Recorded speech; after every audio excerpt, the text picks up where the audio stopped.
tension que je ressens comme amateur et comme analyste de l'automobile. Je pense qu'aujourd'hui, il y a une crise de ce récit automobile.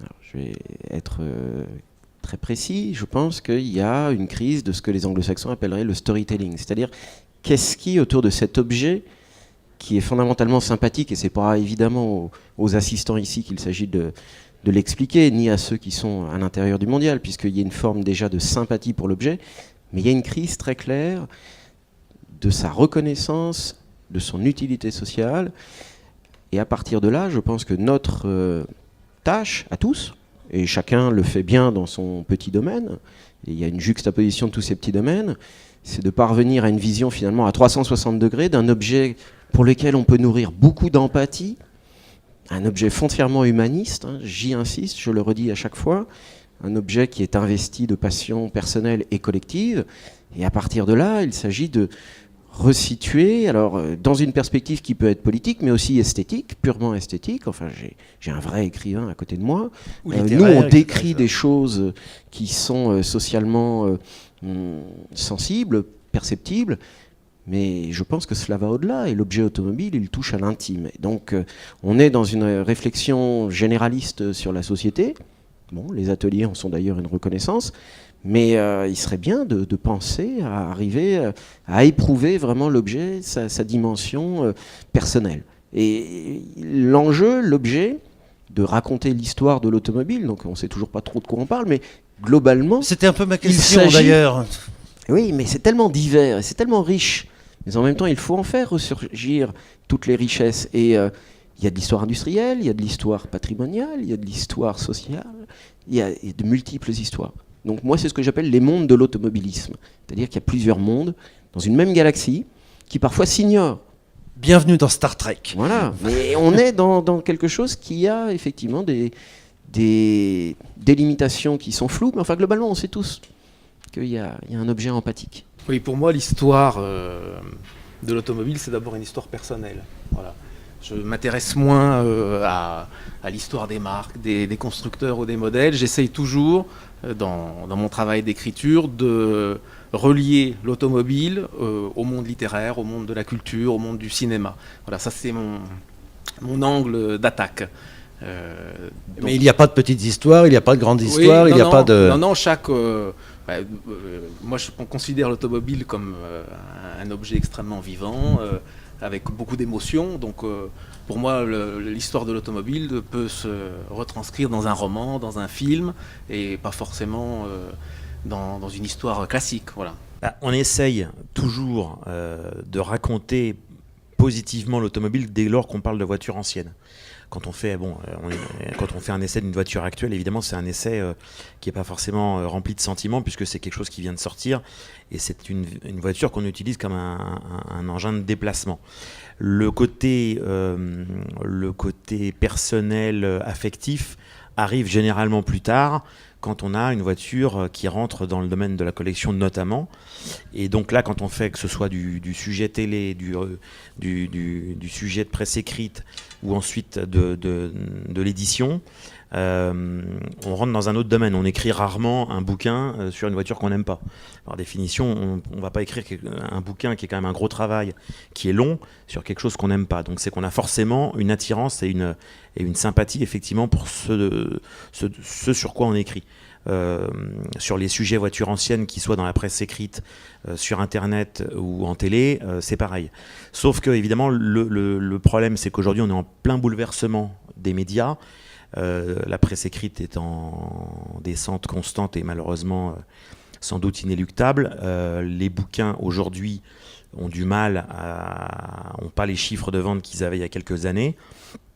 Et ensuite, ça sera peut-être l'objet d'une autre question, mais dans les bouquins, il y a tout, comme partout, quoi. Il y a des bouquins de qualité très intéressante, des bouquins qui sont juste de la recopie de bouquins déjà faits avant. Et donc, il faut aussi arrêter de prendre le lecteur pour une andouille et de lui montrer 25 000 fois la même photo, le même texte et la même recopie de la même erreur, parce que souvent il y a des erreurs qu'on retrouve d'un article à l'autre, etc. Bon bref, donc ça c'est encore un autre débat. Mais ce que je veux dire par là, c'est que c'est très important de pouvoir cultiver tous ces médias-là pour qu'on puisse sensibiliser les gens à cette histoire qu'on a tous, soit d'un point de vue social, soit d'un point de vue économique, soit d'un point de vue plus familial, plus affectif, etc. Voilà, et je pense que si les gens sont tous ici, c'est qu'ils ont tous une sensibilité sur l'histoire de l'automobile, l'histoire de certaines marques, l'histoire de certains modèles, ou l'histoire d'une époque, parce qu'on peut aussi le voir dans l'autre sens, en transversal, suivant une époque, quand on s'intéresse aux années 50, 60, 70, etc. etc. L'automobile, bien sûr, c'est de l'émotion et je partage tout à fait cette vision. Et c'est bien pourquoi, parce que l'automobile, c'est de l'émotion, que j'ai évité l'automobile pendant longtemps. Ça paraît paradoxal, mais c'est une chose. Mon regard a d'abord été un regard sur les entreprises. C'est-à-dire que ma formation a fait que j'ai travaillé sur l'histoire des entreprises. Et quoi de plus merveilleux que d'étudier des entreprises qui marchent ? L'automobile, dans les années 80, quand j'ai fait les études sur les marques, sur les entreprises, était un secteur qui marchait bien, même s'il y a toujours des crises, ça peu importe. Et c'est en étudiant les entreprises que je suis allé ensuite vers les produits. Et puis en allant vers les produits, bien sûr, les produits c'est un objet et il faut aller vers les hommes. C'est-à-dire que ce soit ceux qui créent ces voitures, des techniciens, des ingénieurs, hommes et femmes bien sûr, et puis aussi ceux qui les vendent, et puis également ceux qui les conduisent. Et donc on arrive ainsi à, en fin de compte, pour moi, ce que dit Mathieu, les automobiles, le monde des automobiles, c'est à la fois l'entreprise, à la fois le produit, la voiture, et à la fois les hommes. Et tout cela dans un grand contexte qui est celui d'une histoire économique, sociale et politique, sujet qu'on n'aborde pas assez, qui sont très importants pour bien voir en fin de compte que nous avons quand même longtemps en France de nombreuses marques qui ont leur singularité, qui ont leur particularité et qui montrent une très grande richesse d'entreprises, de produits et de ceux qui sont autour. Donc je pense que l'automobile française est, me semble-t-il, plus riche que d'autres automobiles. Nous, quand on va sur des salons automobiles, d'ailleurs de voitures plutôt anciennes, on a généralement un meilleur accueil que sur des salons contemporains. Parce que c'est vrai que déjà nos histoires touchent plus des voitures anciennes, donc il y a plus de nostalgie dedans. La force de la BD, c'est que ça mélange l'esthétique donc de la voiture, on la voit, et évidemment les scénarios qui vont autour. Donc on est peut-être plus proche du cinéma que de la littérature. Mais nous, en tout cas, quand on a créé la collection Calandre, notre volonté, c'était de dire que si on enlevait la voiture de l'histoire ne pouvait plus marcher.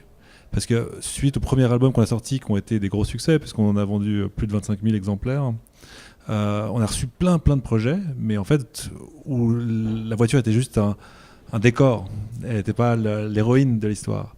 Et ça a été très compliqué d'expliquer ça aux auteurs, de leur faire comprendre, de dire, voilà, si je te mets un vélo, ça marche aussi. Oui, non, c'est pas pareil parce qu'on la voit pas. Oui, mais il faut pas que la voie, il faut qu'elle participe à l'histoire. Et aujourd'hui, on commence à essayer de faire maintenant des voitures plus récentes, mais c'est plus compliqué parce que déjà les gens s'y intéressent peut-être moins, où il n'y a pas l'esthétique qui va faire qu'on va aller ouvrir la voiture. Donc pour l'instant, on est plutôt spécialisé dans la voiture ancienne, mais on arrive avec des nouveaux projets sur des voitures récentes, où là, évidemment, ça implique d'autres types d'histoires. Et donc c'est là où je peux rejoindre mon camarade en disant, bah voilà, ça va mêler peut-être plus de la politique et ce genre de choses, avec des histoires plus contemporaines. Ou jusqu'à actuellement, on était plutôt sur la nostalgie. Et je crois qu'effectivement, on a une vision de l'automobile, alors surtout au CCFA, qui va du journal officiel avec les nouveaux standards du bonus-malus, en passant par les résultats financiers de Peugeot, et puis avec derrière dans la tête des chroniques de JDM dont on se souvient encore. Donc je crois qu'on est dans une ambiance automobile et une association professionnelle se doit de réfléchir à tout le système et toute l'histoire de ce qu'elle représente. Alors, lorsque vous êtes dans l'agriculture, vous pensez à ce qu'a été l'histoire de l'agriculture. Mes amis de l'aéronautique et de la défense pensent à l'histoire de la guerre, à l'histoire de l'aviation. Et l'automobile au CCFA, finalement, l'histoire de l'automobile était tellement visible que finalement personne ne s'en occupait. Or, les histoires de l'automobile, de l'automobilisme, des anecdotes représentent cette culture de l'automobile. Et moi, je suis d'origine historien, je crois que c'est extrêmement important pour nous de tout présenter, et pas forcément de juger, et de garder par contre une rigueur, parce qu'une association professionnelle, c'est pas marrant, elle garde une rigueur. Si un constructeur a fait faillite, et ben, ma foi, s'il a fait faillite, c'est qu'il y avait peut-être des raisons. Et je reviendrai sur un point qui pour moi est extrêmement important, et les historiens comprendront, c'est qu'il faut toujours faire attention à ce qu'on présente. Est-ce que c'est vraiment la réalité ? Sans être pédant, la bataille de Kadesh, pendant des années, nous avons cru qu'elle a été gagnée par Ramsès II. En fait, il a pris une déroute terrible. C'était les Hittites qui l'avaient gagnée. Seulement, les Hittites ont perdu leur histoire. Il a fallu des travaux archéologiques pour comprendre qu'effectivement, les Hittites avaient gagné. Ils avaient tellement gagné que finalement, après, ils se sont massacrés entre eux. On l'a retrouvé parce qu'on a eu la science de l'archéologie. Et je crois que c'est extrêmement important dans l'automobile de mettre un petit peu de science. Un peu de science, alors sur l'histoire telle que l'a fait notre ami Jean-Louis, qui est vraiment du travail lourd de thèse. Il y a de la science dans la sociologie, l'approche des intellectuels et de l'automobile. Et ce qu'a fait Mathieu est remarquable, parce que c'est pas évident. Tous les intellectuels ne sont pas des autophobes, au contraire. Et puis après, c'est de la science de l'émotionnel. Si on achète des BD automobiles, c'est bien que ça représente quelque chose. Les travaux de vos travaux sont remarquables, parce qu'effectivement, on voit qu'on touche tout le temps à l'automobile. Et puis, aller dans le fond d'un modèle, c'est fabuleux, parce que ces gens, comme notre ami François Alain, qui conservent le patrimoine national automobile, alors que ce n'est pas l'État qui le conserve, ce sont eux qui représentent l'histoire. Donc vous voyez, je crois que c'est très important que l'association professionnelle essaye de comprendre tout ce qui représente le passé, et en fait, la structure, on dirait l'exosquelette maintenant, de ce que représente l'automobile.